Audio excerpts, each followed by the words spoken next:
Hello guys, आप सभी लोगों को नमस्कार। और जो आज का जो हमारा टॉपिक है, factors affecting elasticity of supply, पूर्ति की लोच को जो प्रभावित करने वाले जो कारक हैं, आज हम उनके बारे में डिस्कशन करेंगे। तो सबसे पहले जो हमारा नंबर एक पे नेचर ऑफ द कमोडिटी। जो नेचर ऑफ द कमोडिटी, इसको दो भागों में डिवाइड किया गया है। एक है ड्यूरेबल गुड्स और दूसरा है पेरिशेबल गुड्स। तो ड्यूरेबल जो गुड्स होती हैं, जो टिकाऊ वस्तुएं होती हैं, उनकी जो पूर्ति की लोच है ना, वो कैसी होती है? वो इलेक्ट्रिक सप्लाई होती है ना। वो क्यों होती है?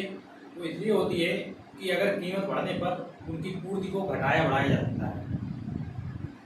फॉर द एग्जाम्पल, जैसे लोहा है, उसको हम काफ़ी लंबे समय तक रख सकते हैं। कपड़े हैं, सीमेंट है, और हमारे जो भी खाद्यान्न फसलें हैं जैसे गेहूँ है, धान है, मक्का है, इसको हम रोक सकते हैं काफ़ी समय तक। तो अगर जब कीमत बढ़ेगी तो हम सप्लाई भी बढ़ा देंगे, ठीक है।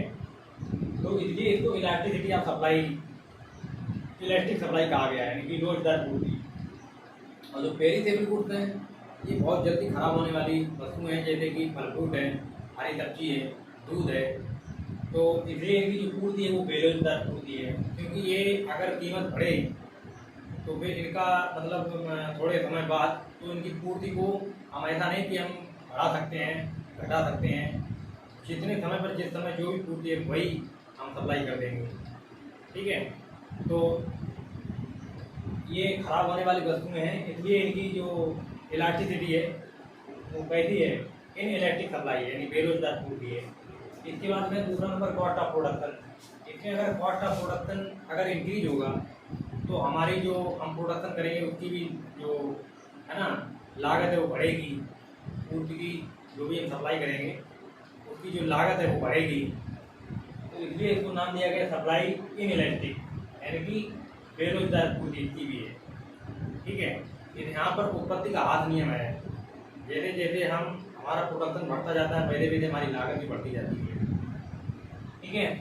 और जब कॉस्ट ऑफ प्रोडक्शन अगर डिक्रीज हो जाए तो क्या होता है? तो हमारी सप्लाई कैसे हो जाती है? इलेक्ट्रिक हो जाती है, यानी कि लोचदार पूर्ति, ठीक है।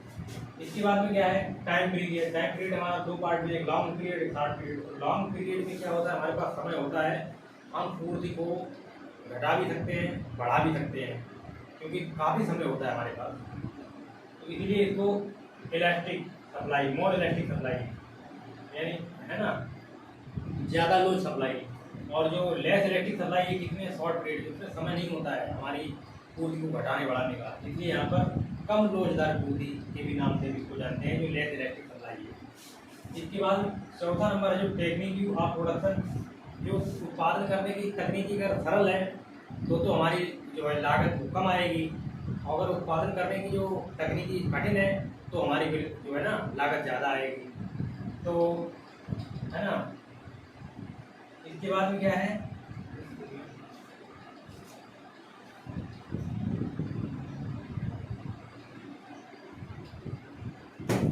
हाँ, मैं ये बता रहा था, अगर उत्पादन करने की जो तकनीकी है अगर सरल है तो वहाँ पर जो हमारी सप्लाई हो रहेगी वो इलास्टिक रहेगी।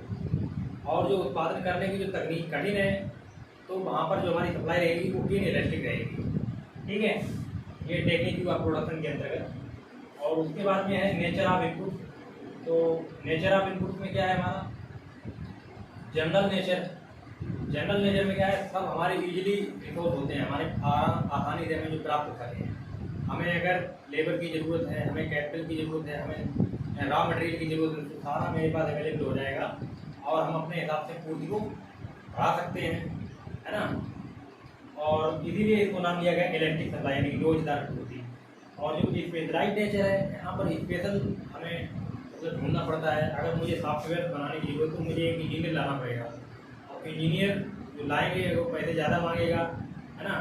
तब फिर हम दूसरे इंजीनियर से कहेंगे, तो इतना समय नहीं होता है और इतना मतलब जो है पूर्ति जो होती है ना वो हम घटा बढ़ा नहीं सकते हैं, समय ज़्यादा लग जाएगा। तो यहाँ पर इन इलेक्ट्रिक सप्लाई हो जाएगा, ठीक है। इसके बाद में है टाइम पीरियड एंड सप्लाई। तो टाइम पीरियड में नंबर जैसे मार्केट पीरियड में वेरी शॉर्ट पीरियड, बहुत कम समय जब होता है तो वहाँ पर शॉर्ट पीरियड है। शॉर्ट पीरियड में क्या होता है? हम प्राइस चाहे जितना चेंज करते हैं, लेकिन हमारी जो सप्लाई है वो हमारी वर्टिकल रहेगी, बिल्कुल चेंज नहीं होगी। देख सकते हैं ये चित्र में, तो ये देखिए सीधा है, इसलिए इसको नाम दिया गया सप्लाई इज परफेक्टली इनइलास्टिक, यानी पूर्णतया बेलोचदार पूर्ति।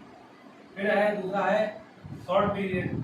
शॉर्ट पीरियड में हमारा ये है, हाँ थोड़ा बहुत हम चेंज कर सकते हैं सप्लाई में, तो इसलिए इसका जो कर्व है वो इस टाइप का बनेगा और यहाँ पर क्या हो जाएगा, लेस इलास्टिक, यानी कम लोचदार रहेगी। उसके बाद में आता है लॉन्ग पीरियड में, तो पूरा समय ही होता है, हम सारे जो वेरिएबल हैं फैक्टर ऑफ प्रोडक्शन के हम सारे चेंज कर सकते हैं, चाहे वो लैंड है, लेबर है, कैपिटल है, एंटरप्रेन्योर है, हम सारे चेंज कर सकते हैं। और हम चेंज इसमें भी कर सकते हैं, जो वेरिएबल फैक्टर हैं उनको हम चेंज कर सकते हैं किसमें, शॉर्ट पीरियड में। लेकिन जो लॉन्ग पीरियड है उसमें all factor variable factor of production के, ठीक है, तो इसलिए इसको नाम दिया गया है हाईली इलास्टिक, ठीक है। और उसके बाद में जो हमारा 7वां नंबर है फ्यूचर प्राइस एक्सपेक्टेशन, इसका मतलब ये होता है कि अगर कोई भी हमारे पास प्रोडक्शन रखा हुआ है, अगर हम देखते हैं भविष्य में कीमत अगर बढ़ेगी तो हम क्या करेंगे, प्रेजेंट टाइम में नहीं बेचेंगे, हम रुक के बेचेंगे, थोड़े समय बाद बेचेंगे कि अभी कीमत बढ़ेगी, है ना, तो हम अपना पूरा प्रोडक्शन हम रोक लेंगे, बेचेंगे लेकिन कम बेचेंगे। और अगर मुझे ये पता लग जाए कि प्रेजेंट टाइम में कीमत ज़्यादा भविष्य में कम होगी, तो हम प्रेजेंट टाइम में ज़्यादा से ज़्यादा सप्लाई कर देंगे। इसका मतलब ये होता है। आशा करते हैं कि आज जो मैंने factor of affecting elasticity of supply के बारे में जो बताया है आपको सब समझ में आया होगा, और जो ना समझ में आया है आप नीचे कमेंट बॉक्स में लिख सकते हैं, तो आपको उत्तर मिल जाएगा। धन्यवाद।